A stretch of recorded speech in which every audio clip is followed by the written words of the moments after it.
Tonight, well wishes from Arizona Cardinals head coach Bruce Arians for Senator John McCain, who remains in a Maryland hospital. Send prayers and wishes to Senator McCain. Great man. Arizona needs him, and just hope he gets well soon. I know he's in a hell of a fight, and we're praying for him. Senator McCain has been at Walter Reed Medical Center being treated for the side effects from the treatment for his brain cancer. The senator has missed all Senate votes this week, but sources there say he plans to cast his vote on the Senate floor for that tax reform bill. That vote could come as early as next week after 2 no votes suddenly turned into a yes. Senators Marco Rubio and Bob Corker now both on board backing the $1 trillion tax bill. Senator Rubio was holding out, demanding the child tax credit be expanded. All Democrats voting against the bill, saying it favors the wealthy at the expense of working and middle-class families. If the tax reform bill passes both the House and Senate next week, President Trump could sign it before Christmas. The many changes, like lower tax rates and fewer deductions, go into effect in January. A small shakeup at the state capitol. Steve Montenegro resigned from his Senate seat today, saying he wants to put all of his focus on his campaign to replace Trent Franks. In his resignation letter, Montenegro wrote, quote, "It has been a great honor to serve as a legislator over the years in company with my distinguished colleagues. I have much respect for the hard work and dedication that our members and staff give in service to the citizens of Arizona." So far, 26 candidates have announced their intention to replace Franks, who resigned just 1 week ago over sexual misconduct accusations. Tonight, neighbors living near the Arizona State Fairgrounds say they have had enough of all the noise coming from the Lights of the World Festival. Every single night on a daily basis, we've been hearing loud music, amplified music, and bass. The festival in full swing tonight. ABC 15's Aldo Vasquez out in the neighborhood right now, and Aldo, this is pretty bad noise. Well, Steve, let me just tell you, we're actually standing on the corner of the neighborhood right now. Right over my shoulder, you can see just a couple hundred feet away is the Lights of the World Festival. And to tell you the truth, it's actually pretty quiet out here. You can barely hear the noise. Now, I don't know if that's consistent throughout the night or if it gets louder as the night continues. Nevertheless, this has some folks complaining to organizers, the state and the city about this. And all they're asking for is to bring down the music. Loud music, big crowds, Nate Finden knew what he was getting himself into when he moved right down the street from the Arizona State Fairgrounds. We just kind of figured that that's a part of living next to the state fairgrounds. But this... the noise is much more extreme and on a daily basis. He says this is not what he expected. Every single night on a daily basis, we've been hearing loud music. And the event's great. We have no problem with the event like whatsoever it being there. It's literally the amplified music and the noise. Unlike the fair, he says the noise is constant. The music on a loop as the show runs into the night. We actually have taken to wearing headphones and watching Netflix on our computers because the noise is so excessive that it's really frustrating. Some have complained to the city, event organizers, and the state about this. I'd love just to honestly just have the music turned down. I even asked neighbors what they thought about the noise, and it was an even split. Some said the state fair was worse. Event organizers tell me they aren't trying to make anyone angry. In fact, the community is their top priority. And they're listening. So they have a noise meter and the Department of Public Safety here every night monitoring. DPS tells me the noise is within legal limits. Finden hopes next year organizers can rethink the layout of the show. Next year, we don't know if they can reposition the event so it's not so close to our neighborhood. And DPS also tells me that they make sure to shut everything down right at 10 o'clock so that no city laws or ordinances are being broken. And I'm told that the noise coming from the festival measures to about the same level as just about regular everyday traffic. Reporting live in Phoenix tonight, Aldo Vasquez, ABC 15, Arizona. Thanks so much, Aldo. New at 6, Scottsdale businessman Rob DeMarinville and his investors may soon own a town. This is Aladdin, Wyoming, a former coal mining settlement with a mercantile building built 125 years ago. It's in the far northeastern part of the state on the road to Devil's Tower National Monument. Population 15. The town has been owned by one couple for 31 years. The deal with DeMarinville and his investors is expected to close in April. A health alert tonight that's impacting Valley families. An increase in respiratory illnesses is causing temporary visitation restrictions at Phoenix Children's Hospital. Restrictions start tomorrow and apply to all patient care areas. Child visitors must be 12 years or older, and all visitors must be free from respiratory symptoms. No word when these restrictions will lift. ABC 15 Sports, sponsored by Sanderson Ford. Well, we told you about the rumors last night at 10. Today, they're no longer rumors. ASU offensive coordinator and associate head coach Billy Napier is leaving the Sun Devils to take the head job at the University of Louisiana Lafayette. ASU's plan was to keep Napier in order to help with continuity in the program.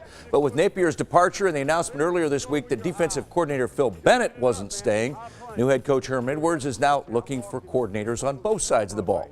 Adding to the situation, we're just days away from the brand new early signing period for college football that starts December 20th. Edwards did issue a statement today saying in part that both running backs coach John Simon and receivers coach Rob Likens will be staying. So there's a little bit of continuity there.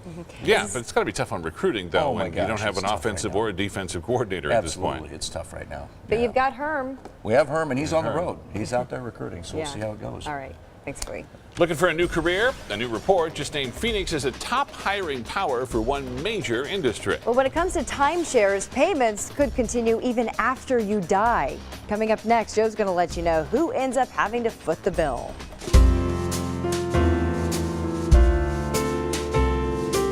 Hi, I'm Sergeant Johnson, serving as a NCOIC of outbound assignments and been here for about 6 months. And on behalf of the Air Force, we'd like to thank you, Arizona, for supporting us and the United States Armed Forces. Happy holidays to you and your family.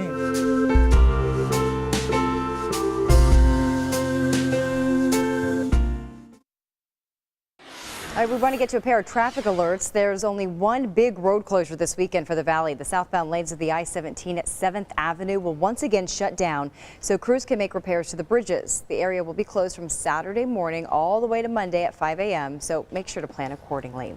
Few big names are being added to the Cactus League Hall of Fame. Yeah, one of them you might not recognize his name, but you'll sure recognize his voice and his catchy sales slogans. ABC 15's Justin Pizzera with the story. Lemonade, lemonade, like Grandma made, yum, yum, gotta get some. You know him as the Lemonade Man. Whether it's the Sun Devils, the Cardinals, or the Diamondbacks, Derek Moore has been a fixture at Valley sporting events for decades. Baby! Fans know him by his catchy slogans and his larger-than-life personality. Lemonade, lemonade, like Grandma made, yum, yum, gotta get some, yeah, baby. Moore has been quenching thirst for more than 30 years, and there's truth in his advertising. Always with a smile on his face. He says the lemonade really does remind him of the sweet drink his grandmother made when he was a kid. Grandma did it! Lemonade! In Phoenix, Justin Pizzera, ABC 15, Arizona. Do you think he just always talks like that? That is just his normal speaking Wow, voice? that would be pretty intense going through the drive-thru at a fast food place.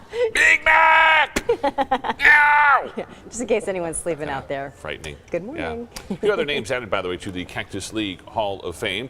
Bob Uecker, who is the famous announcer for the Milwaukee Brewers, Frank Robinson, Gaylord Perry, and longtime Cubbies clubhouse manager Yash Kawano. All new tonight at 6. The tech industry is growing in the Valley. According to a new technology and IT hiring report, Phoenix ranks 11th among U.S. cities where tech hiring is expected to grow the most in the first half of 2018. Specifically, we're talking about cybersecurity and tech innovation being the top jobs. San Diego, Atlanta, and New York also top the list. That timeshare you just can't seem to get rid of in life, or apparently even when you're dead. New tonight, Joe lets you know what to do if you're left with a timeshare that nobody wants. Timeshares are really easy to get into, but almost impossible to get out of. One Valley man says even dying can't get rid of it. Bob writes his mother owns a timeshare in Las Vegas, but passed away in 2016. He let the company know, but is still getting assessments and fees. The latest is more than $1,500. He's not sure what else to do. Bob, I'm sorry for your loss, and I'm sorry you have to fight this. First things first, your mom's estate is responsible for the maintenance fees. This is a piece of property, but there are some things you can do.